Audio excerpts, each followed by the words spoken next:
민주당 같은 경우는 이재명 대표의 생존 본능에 의해서 지금 유지가 되고 있는 거거든요. 그분은 끝까지 갈 겁니다. 그러니까 당 전체를 갖다가 자신의 생존을 위한 이제 도구화할 거고 그렇게 갈 것 같은데 이제 문제는 뭐냐면 사법 리스크고요.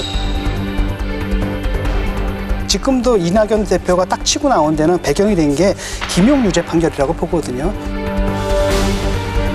그다음 또 다른 선거가 있는데 김인섭 씨거든요.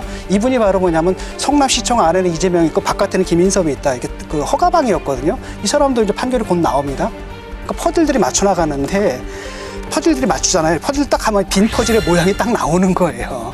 그러니까 문제는 뭐냐면 지금 민주당 지지자들이 이재명을 갖다 지지하는 이유는 바로 뭐냐 카드기 때문에 지지하는 거거든요. 그래도 0.7% 간신히 겨우 정말 졌지만 잘 싸웠다. 이거 유력한 카드인데 이게 정말 하게 되면 그 믿음이 흔들려 버리는 거거든요. 이분이 사실 대선 후보가 될 수 있을까?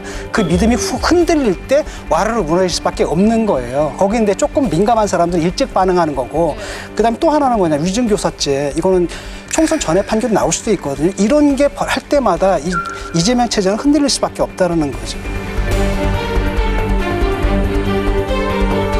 이재명 대표는 지역구 출마 예정하고 계시나요? 지금 그러니까 지역구로 출마할 건지 안 할 건지 뭘 할 건지 지금 얘기하는 건 아무 의미가 없습니다 사실은. 왜 의미가 없죠? 계약은 다 하실 겁니다.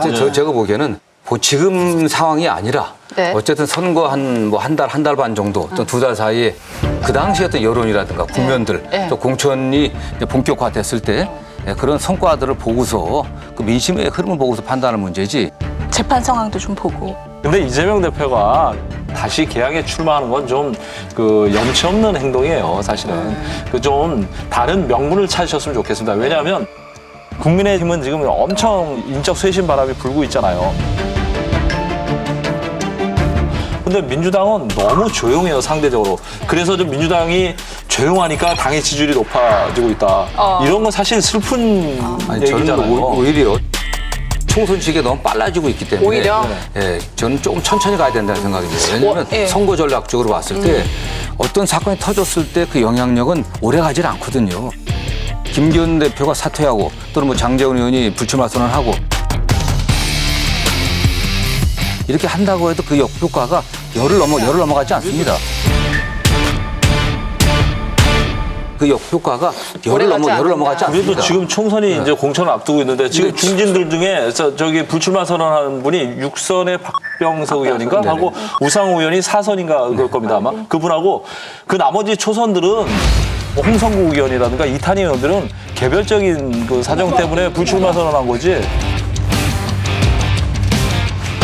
출마를 계속 해야 될 분은 불출마 선언을 하고 어쨌든 이건 좀 이상하지 제가 않습니까? 보기에는 이제 공관위가 구성돼갖고 1월 중순부터 세입물도 영입하고 어느 지역에도 보내고 공천 과정을 통해 갖고 정말 그게 최종적으로 봤을 때 결과적으로 얼마나 바꿔냈는지 얼마나 새로운 인물을 바뀔 가능성은 없고요.